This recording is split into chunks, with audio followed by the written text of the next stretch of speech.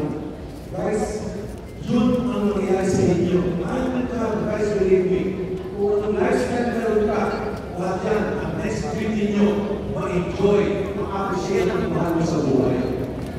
Gusto niyo ba yun? Pero financial dreams, tama? Financial dreams, paying off debt. Sa mga resinuin ko yung may mga pautang! May mga pautang. Sinuin ko yung maraming utang!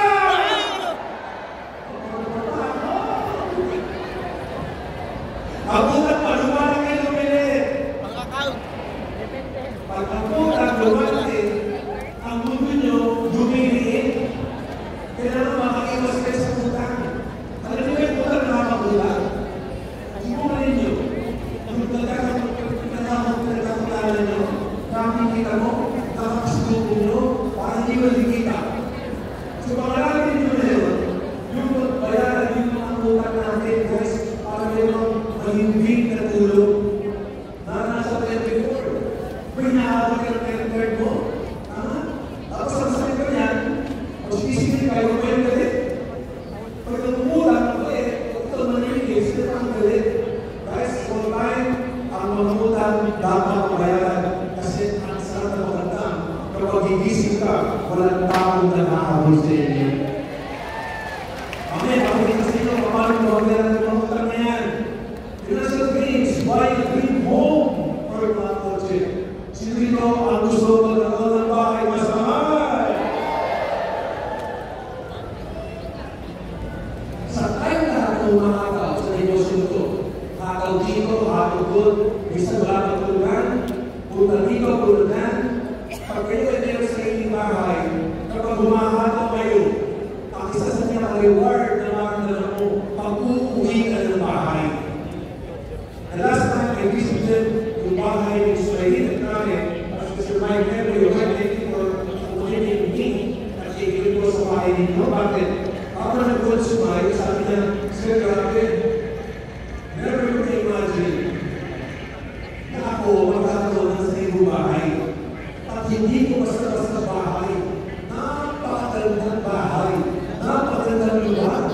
Tama? Isa kanya na yung hirap na kung makakaw ko siya, kung yung mga member yung pag-iis kami, pag gusto bahay, uupo.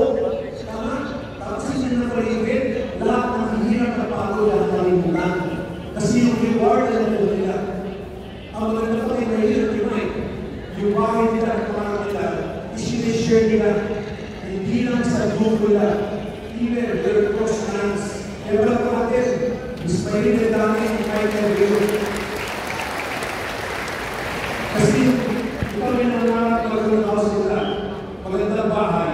At iniimitahan mo ang grupo nyo, hindi your close friends. Ikaw na nagiging instrument. Kaya yung mga tao na yun, ay mga natin. Kasi hindi nga lagi na rin ang gusto. Sa mga darkness ko, o process ko, pinag-isita dito, buhay ko buhay kayo ang mga pangarap. Ikaw na lang sa inyong bahay, rest believe me, pag nakita kayo ang mga tao, nakatulong ka din para sa mismo ay mga natin. And of course, financial dreams like building generational wealth. Kaya kayo ang hinayang, ang iba sa inyo, nagdaan ng pagkalayo-layo, nagdami kayo, lumasos kayo, may ticket kayo, may masahe kayo, okay lang yan. Kasi ginagawa nyo yun, preparasyon para magkaroon ng komportableng buhay ang inyong pamilya. Kasi ito ang nangyari yun, building generational wealth. Ang sandali ko lang, hataw na yun. entitled ka, pamilya mo na ang mahirapan. Dreams. Everyone say dreams. Importante rin dito yung ating tinatawag na contribution dreams. Like what? Supporting a cause or charity. Ang sarap tumulong. Why? Sabi na natin, ang number one reason, purpose ng tao ang buhay. Ano ang number one reason para tumulong? To help. Pero siyempre, wag yung tumulong sa mga tao, ang unang tao tutulungan yung sarili nyo. Do you agree? Para makatulong sa ibang tao, ikaw mismo pasahin sa lipunan. Ikaw mismo pasahin sa pamilya ninyo.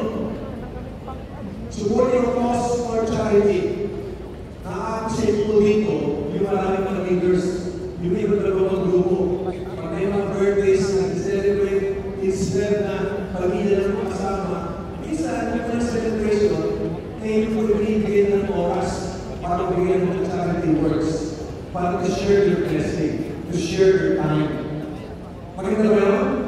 Supporting a cause or charity. Guys, mahirap ang tumulong kung kayo mismo walang kinikita. Charity begins at home. Bago tulungan ng tao sa labas, sarili mo na ang tutulungan. Pamilya, let's spread yung tulong sa maraming mga tao. Supporting a cause or charity. Mentoring or empowering others. Guys, kasama sa mga pangarap natin, pag gumaganda ng buhay mo, kumikita ka na. May kita man kayo wala, based on mga experiences nyo sa pag-build ng network, marami kayong mga challenges na talaga. Marami kayong mga pagsubok na talaga at nakakagpasan yan. Guys, kaya kayo nakaka-experience ng mga challenges, obstacles sa pag-build ng network. Be thankful. Ask me why. Kasi kung nangyayari yung mga bagay at nahihirapan kayo, napapagod kayo, may daw kayo na mag-join, hindi na-join. May daw kayo na nakaraw na atin ng training, hintay na nila sa kanto, parang na wala pa kayo, okay na yan. Tabuyan kayo, napagod kayo, okay na yan. Why? Because time will come, yung nangyayari sa iyo, may experience na ng grupo nyo. At kapag na-experience ng grupo nyo, pupuntahan ka, magpapatentor, magpapamotivate. Guys, kapag kayo makapag-motivate ng grupo ninyo, kung di mo naman na-experience, yung mga hirap na na-experience nila. And to tell you honestly guys, ang taong magaling mag-mentor, magbigay ng trainings, mag-motivate, yung taong bugbog sa mga challenges na sila pag-bubulan. So yung sa inyo, kung yung mga challenges nyo, okay na yan, hindi ka lang, mag-smile ka lang, at magpasalamat ka. Kasi kapag nangyari yun, mas magiging effective kayo na mag-encourage ng tao. How to become good encourager? Kailangan marami yung establishment na na-experience yan. At kanina po, sa Sir Espinosa, meron na mag-eat about addition. Kasama yung mga tao na addition na. Yung naubusan, wala ng downline. Kasi minsan po, yung mga unang ulangan na dyan sa iyo, isa sila pa yung unang mawala. Okay na yan. At siyempre, ano ang option na addition? Yung retention. Paano nyo retain? Kung mag-stay, kung mag-ipatanay nyo, kailangan mag-empower ng tao. At sa mahuhugot yan, sa mga kwento ninyo, sa mga experiences ninyo. Are you learning? Contribution dreams, building a community project. Masarap mo yun. Hindi mo lang po negosyo iniisip mo. Hindi mo lang dami mo iniisip mo. Kasama mo sa mga pangalan natin ang tumulong sa ating community. Maganda ba yun? Para you're sharing your blessings. Sharing your blessings, hindi naman yung power. Grabe, payaman ako. Magkakakosya ako. Magkakabahay ako. Makakapagdagan ako. Hindi na po yung organization na naman. Pero dapat kayo na rin, pangarapin ninyo, nakapag-build na sa community, ikaw mismo, kasama ng tumulong, nakapagtulong. Ang sarap po tumulong. Sino rin pinakalas na natulungan? Alam mo, sa sarap namin tulungan mo, tumulong!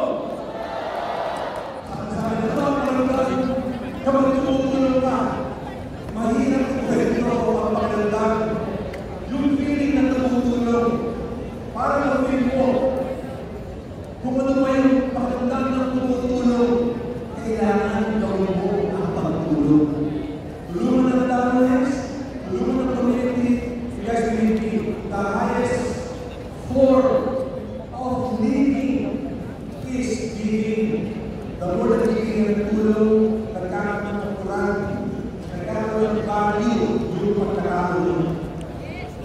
Do you agree? Yes. And last, legacy dreams. Pasabi nga, legacy dreams. Kapag ginawa nyo ang negosyo ito, ito po ay hindi na para sa inyo. Nag-ibigay na legacy. You are establishing a network business that outlives you. Just imagine mo ito.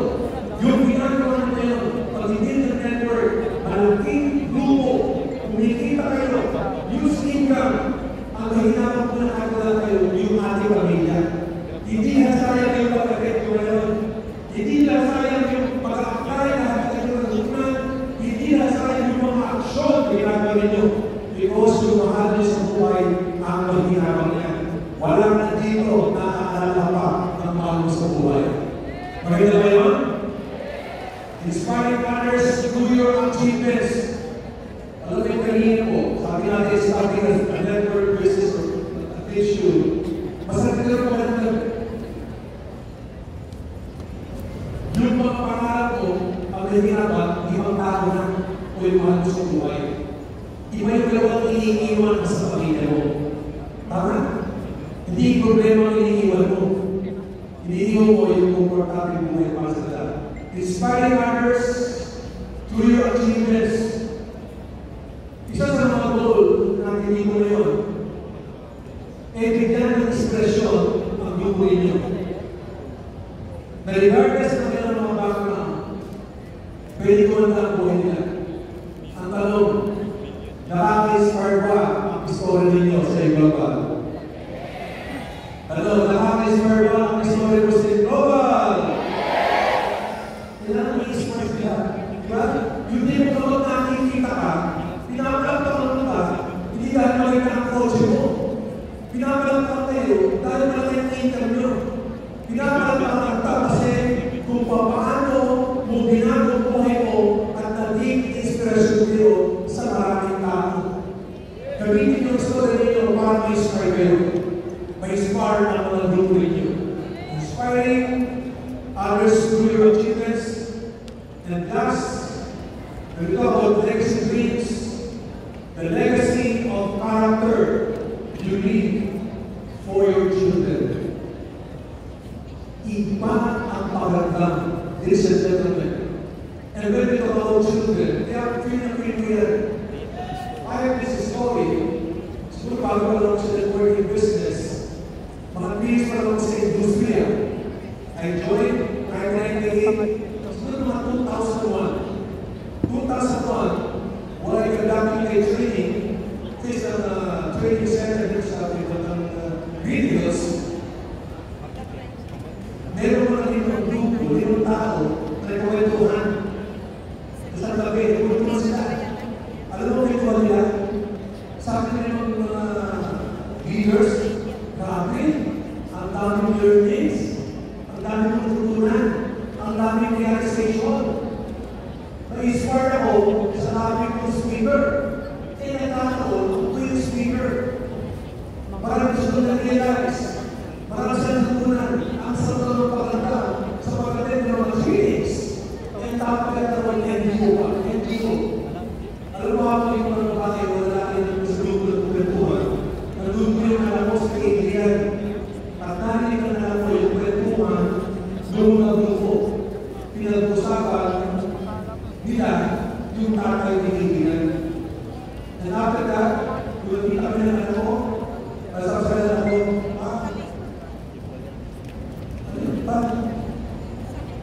can I ask you? Hindi ko ka nayaka? Ano ba ito?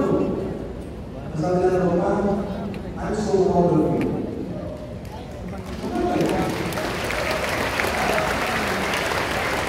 Medyo ko na nakakawin ko rin mga ito. Pinag-uusapan ko nila, ikaw ang topic. Because of your pain style, na-inspire sila, na-motivate sila, malamang nabigay sila ng buong. I'm so proud of you. Just imagine, that's priceless. Yung mind mo sa anak mo, na nakaka-appreciate yung ginagawa mo. ang ganda pala ng trabaho mo pa. Ang trabaho pala, is this part, alam mo. And until now, my son Gabriel is 36 years old. Lahat ng namin na ko ito sa akin, ito yung perfecto. Ko sa akin sa nanay niya, sa wato tinani, yung po ay transfer namin sa mga anak namin. Kay Adrian at kay Arian, legacy. Hindi lang dapat yung mga anak mo, asawa mo, susunod sa'yo dahil hindi ka material things. Dapat yung pamilya natin at natin. Tayo mismo, bilang isang negosyante sa negosyo ko, ay maging instrumento. Creative values sa lahat natin. Yun ang legacy. Yun mas nagtiwanan sa ating pamilya. This year, 2025, this is just a reminder to all of us. Huwag niyo mabuhay ng pera. Because ang pera, money is all will always follow kapag ginagawa ninyo ng tama ang negosyo. You will be blessed. God is so good. Maniwala kayo sa akin. Give your best with sincerity, the rest will follow. Yan ang mga klase ng mga things. At alam ko, mula sa kaliwa ko, sa gitna ng kanan, lahat sa pagdating ko mga things, wala nang iba dyan, wala dyan, mga pangarap natin. Tanong, may mga pangarap kayo! Sabi din, ang pangarap. But for you, dreams to become a reality, hindi po pangarap, kailangan you need right opportunity. Everybody say, right opportunity. Ano ba ang right opportunity? Kailangan ng right time. Kailangan ikaw yung maging right person. You right opportunity right now. Guys, bilong-bilong malakas, alliance, emotion, global group of companies. Hindi mo kakanin ng tao dito, hindi mo yung tao na bagong buhay because of the right company. At hindi po sapat na meron kayo right opportunity. Kailangan na sa right time kayo. Everybody say right time. It's okay that the best time to plant a tree was 20 years ago. But the second best time is today. Yung mga nagtanim before, 10 years ago, sila ang nag-harvest ngayon. The same thing sa ating industriya. Ang mga Hall of Famers top 20, dati ko nag-start 5, 10, 15 years ago. Tama kaya naging successful. Guys, ang mga bago dito, no worries why. The second best time to join our business is today. Mas magaling gawin ang negosyo kasi meron namin na gusto ka na. Pero siyempre, kung meron ang right opportunity at kailangan meron right time, ang tanong, are you the right person? Are you the right person? Tell the person beside you, I am the right person. Bakit hindi yung kasi yung iba? Ang tanong, ano ba yung hindi right person? Ikaw mo ngayon, ang magpapayaman sa'yo, for you to get your dreams, makakuha ng resulta. Hindi makakuha ng resulta, ikaw ang dapat sisisihin. Kahit may lang opportunity at the right time, pag hindi yung right person, hindi naman kayo. And this is just